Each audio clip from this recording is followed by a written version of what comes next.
Hey, what's up everybody? Today I am super excited to be doing something I've never done before, and that is record with ribbon mics. Sweetwater sent over these Royer R10 hot rods. These are the 25th anniversary edition, so there's a few changes to them that make them even more exciting.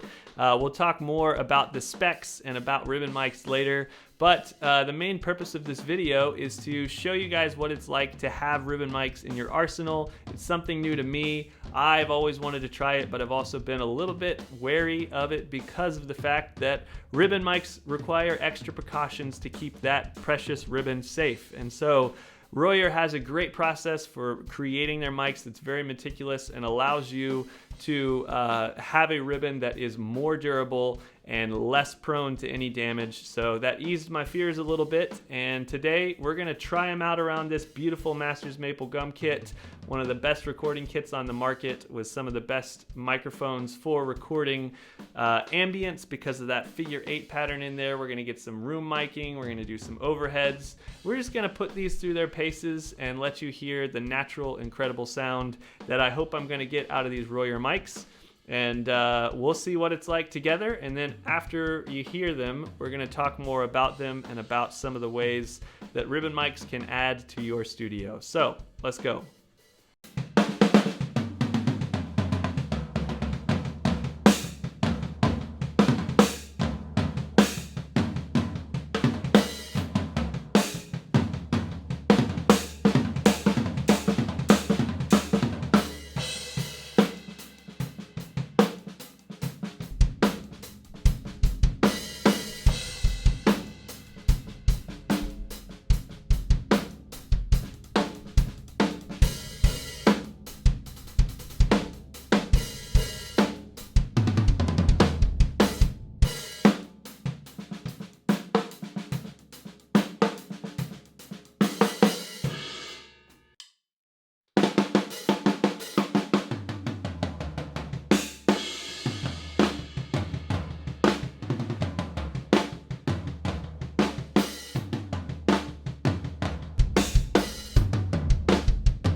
All right, everybody. So now you have heard these Royer R10 hot rods.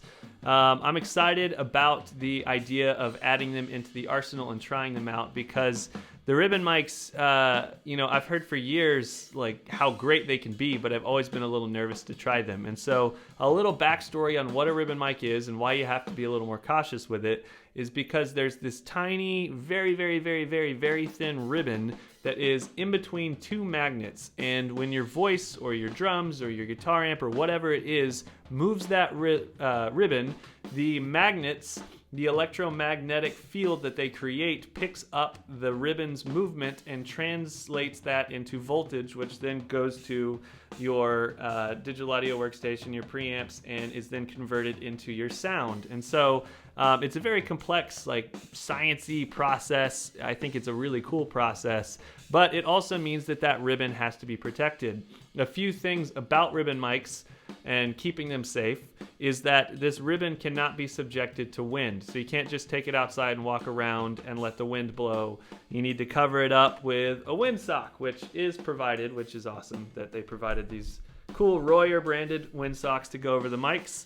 And also, like when it's just in the studio, like I left this up yesterday. I put the sock on there just in case my kids came in and you didn't want to blow on it or, like slam the door and wind. Like, as I'm talking, it does sound, like there are precautions you do have to take. It is still a ribbon microphone. But some of the cool things about these ribbon mics is, first off, they can be stored horizontally, which a lot of ribbon mics cannot. And that was something that always scared me, is like, what if I leave it on its side? Or what if I forgot to stand the box up or put it a certain way? But these can be stored in their case horizontally.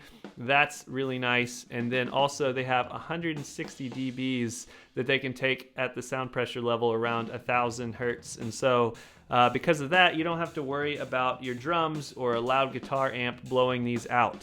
The one thing that you do have to be concerned with is making sure that you don't subject them to blasts of air. So like you can record a kick drum with a ribbon microphone, but you don't want to put it right in the hole because then that blast of air coming right at it can potentially damage that ribbon. And so there are things to do to protect your investment, but it is, you just heard it, like this is a worthy investment. The things that ribbon mics are really, really known for is the absolute just fullness of character, the ambience. There's a figure 8 pattern to this ribbon, and what's really nice is that the front and the back of the microphone both capture. The way that this one is designed, the back, which I'm talking to right now, has a 10% brighter sound, and then the front doesn't have that 10% of a brighter sound. The front also has the ribbon mounted a little bit further back from it, so if you want a loud source, you can aim that logo at the loud source, and that allows you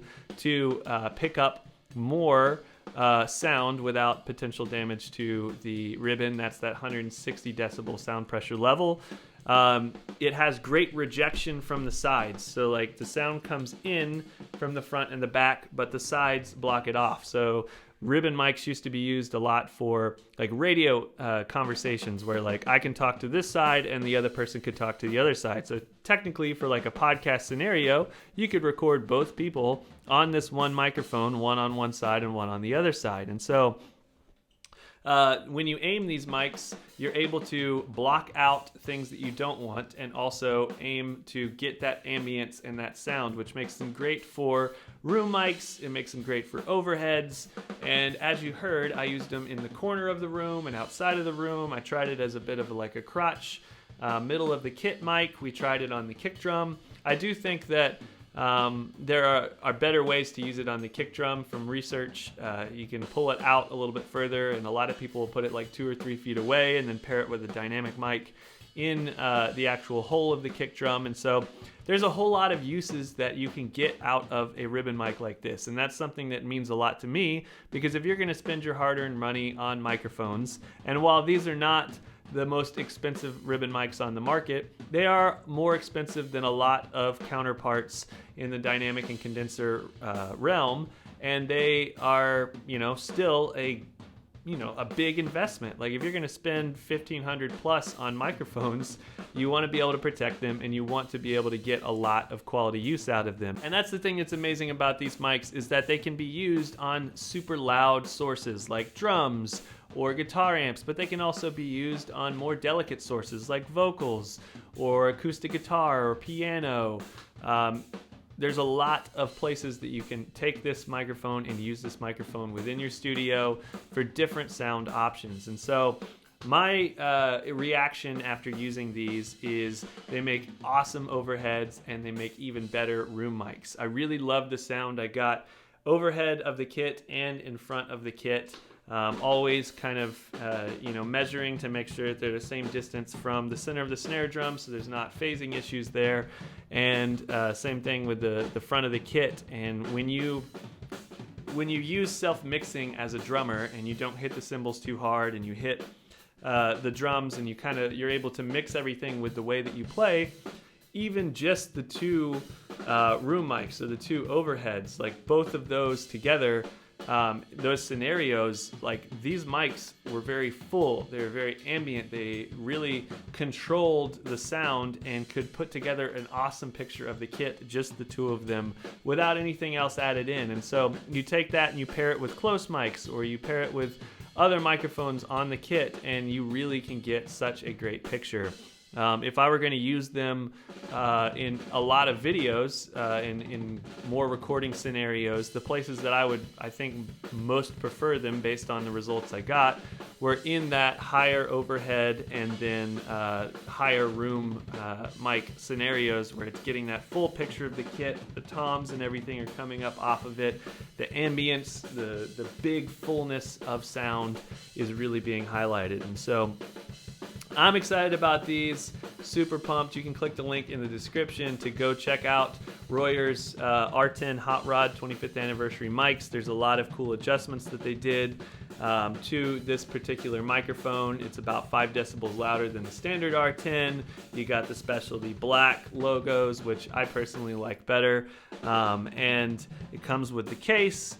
It is a well put together piece of recording equipment for your studio, and Royer really knocked it out of the park with this. Sweetwater has these in a single if you just want one of them, or you can get them when the matched pair like I have here for overheads or room mics or whatever it is you want to use them for.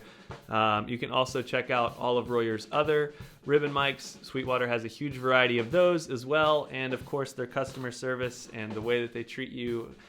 You're going to love that. You're going to love buying from Sweetwater, and they always make sure they take care of you, and your music experience is the best that it can be. And so thank you so much for watching. I'm going to leave you with a little more drums on this beautiful Masters Maple Gum kit. Let's play some drums.